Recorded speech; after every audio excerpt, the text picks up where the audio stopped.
Assalamualaikum, perkenalkan kami dari kelompok 5 akan menyampaikan materi mengenai fraud atau kecurangan. Yang pertama, pengertian kecurangan. Yang kedua, penyebab terjadinya kecurangan. Yang ketiga, jenis-jenis kecurangan. Yang keempat, sifat-sifat kecurangan. Yang kelima, kebijakan kecurangan. Dan yang terakhir adalah contoh kasus kecurangan. Berikut penjelasan terlengkapnya. Selamat menyaksikan.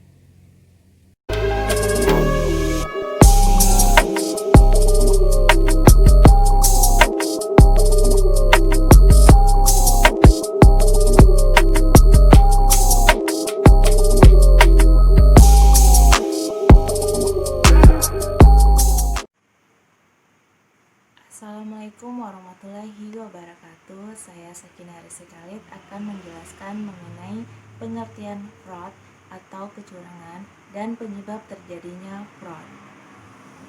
Kita misalkan pada sebuah perusahaan. Nah, di sebuah perusahaan tersebut ada yang namanya laporan keuangan. Nah, laporan keuangan itu memiliki segala informasi keuangan mengenai posisi laporan keuangan perusahaan serta kinerja perusahaan dan bagaimana arus kas entitas perusahaan tersebut yang berguna bagi para pihak yang berkepentingan. Laporan keuangan tidak hanya sekedar berisi angka-angka saja, namun juga dapat dijadikan sebagai pengambilan keputusan bagi para pihak yang berkepentingan. Nah, keputusan itu berupa keputusan dalam hal ekonomi. Nah, menurut PEASB, para pengguna laporan keuangan adalah yaitu pemegang saham, investor lain, dan kreditor. Tujuan perusahaan menerbitkan laporan keuangan adalah untuk mengetahui bagaimana keadaan perusahaan yang baik. Namun, dalam hal ini dapat menyebabkan terjadinya tindakan kecurangan. Tindakan kecurangan pada laporan keuangan tersebut menyebabkan informasi yang terkandung dalam laporan keuangan tidak relevan sehingga terjadinya salah saji yang material dan dapat menyesatkan bagi para pengguna laporan keuangan.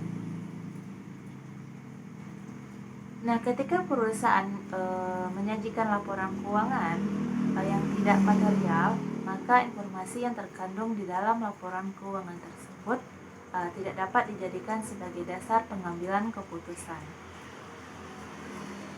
Karena hal ini disebabkan analisis yang terdapat di dalam laporan keuangan itu tidak sesuai dengan yang sebenarnya terjadi.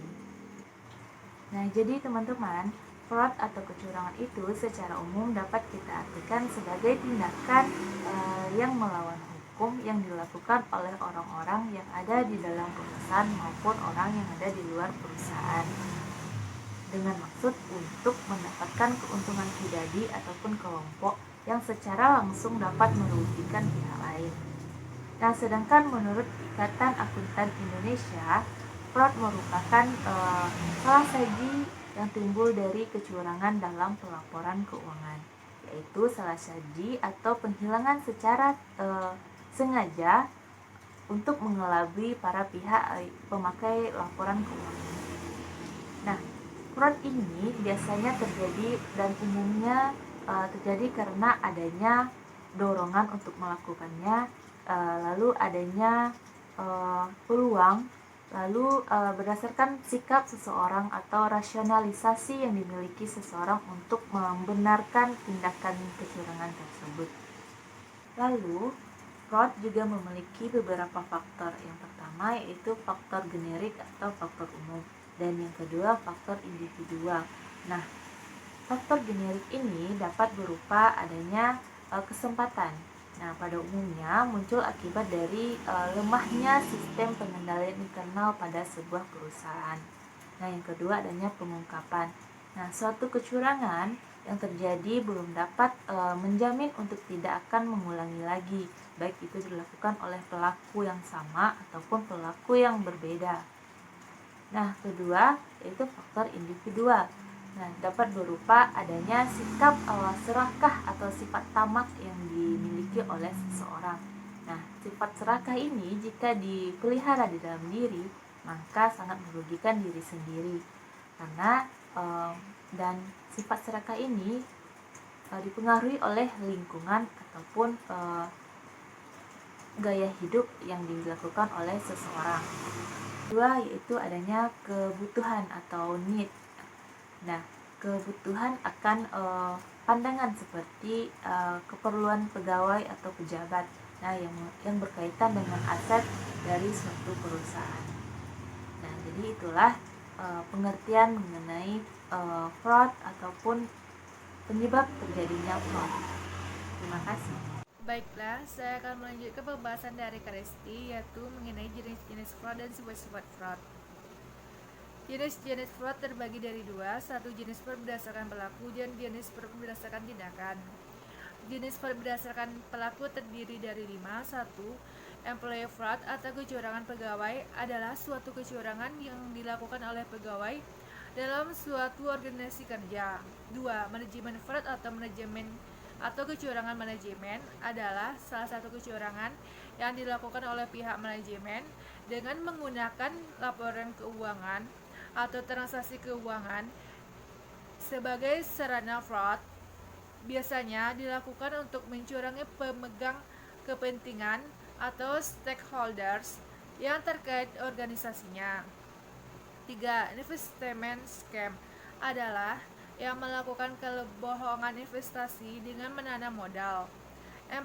Vendor fraud adalah suatu perusahaan mengeluarkan tarif yang mahal dalam hal pengiriman barang. Dan yang terakhir, customer fraud adalah para pelanggan menipu penjual agar mereka mendapatkan sesuatu yang lebih dari seharusnya.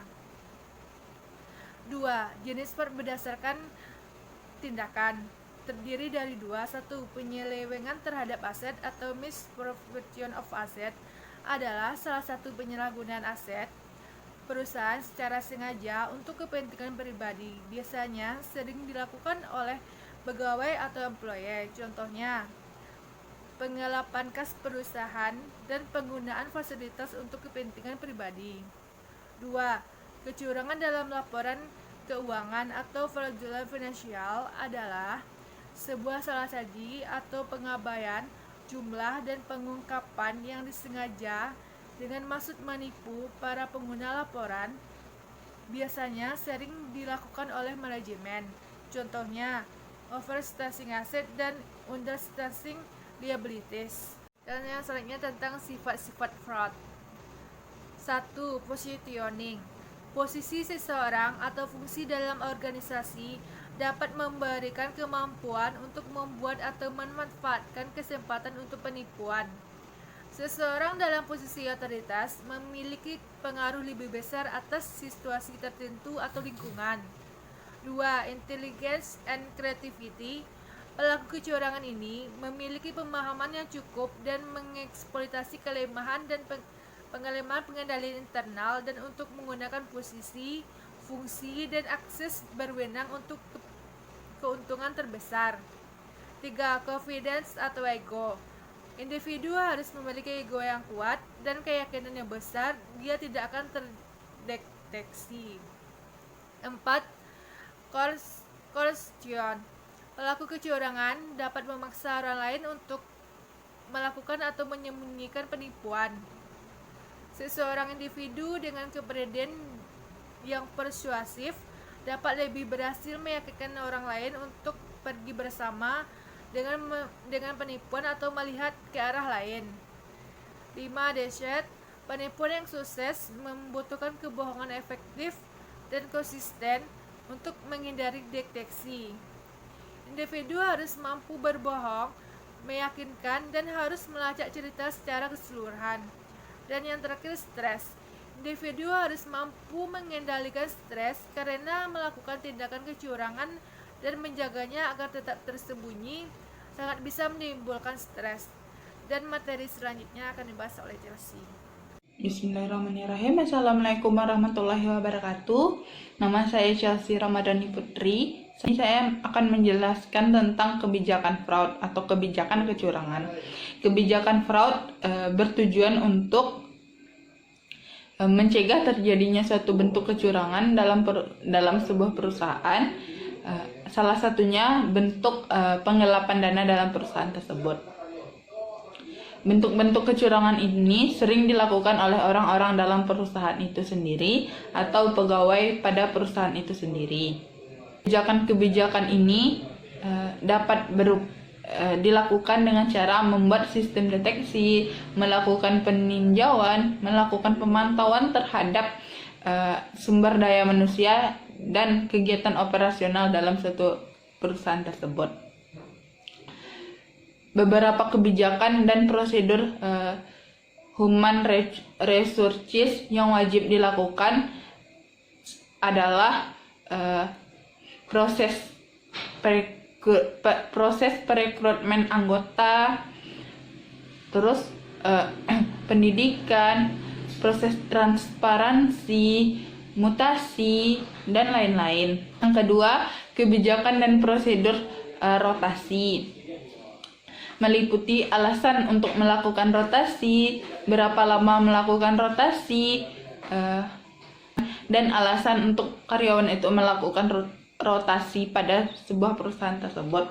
Yang terakhir adalah kebijakan dan prosedur sanksi, yaitu persamaan perlakuan terhadap semua karyawan pada perusahaan tersebut yang melakukan suatu bentuk kecurangan dengan mengenakan sanksi dan menutup sementara seluruh pegawai yang ingin mencoba melakukan kecurangan tersebut atau yang terlibat langsung dalam kasus kecurangan tersebut. Sekian, terima kasih. Assalamualaikum warahmatullahi wabarakatuh. Saya Anissa Fitriani. Saya akan melanjutkan pembacaan materi yang telah disampaikan oleh teman saya sebelumnya, yaitu contoh kasus perusahaan yang mendapatkan sanksi dari Bapepam. Di Indonesia, Bapepam menemukan sejumlah perusahaan yang terdeteksi telah melakukan kecurangan atau fraud. Berdasarkan indikasi oleh Kementerian BUMN atau pemeriksaan Bapepam pada tahun 2002, ditemukan adanya salah saji atau overstatement pada laporan keuangan, yaitu laporan laba rugi PT Kimia Farma.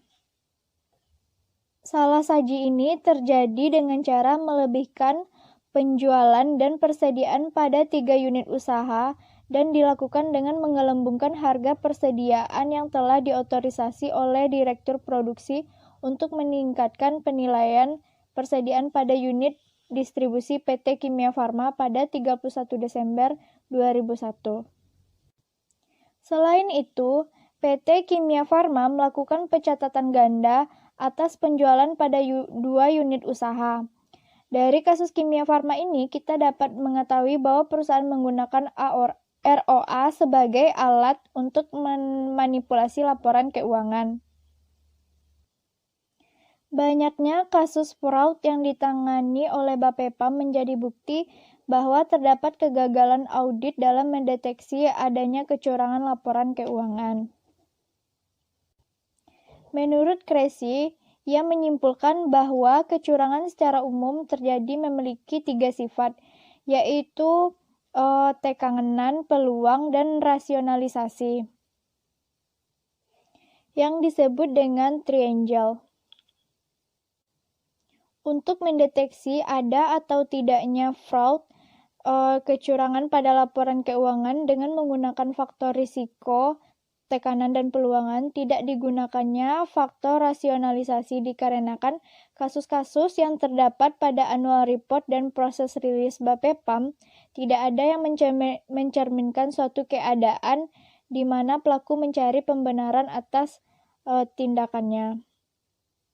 Objek penelitian yang digunakan dalam jurnal adalah seluruh emiten yang listed di Bursa Efek atau Bursa Efek Indonesia BEI selama periode tahun 2002 dan 2006, kemudian ditinjau annual report dan press release Bapepam selama tahun 2002 dan 2006.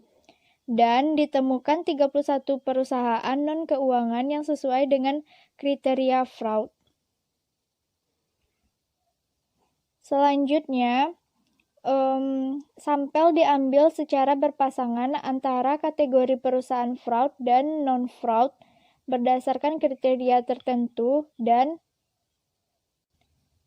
didapatkan 62 perusahaan jenis industri perusahaan sampel menurut penggolongan ICMD antara lain yaitu mining, fishing, manufacturing, food and beverage, tekstil, metal, cable, electronic equipment, automotive, pharmaceutical, telecommunication, real estate and property, holding and investment company, and others.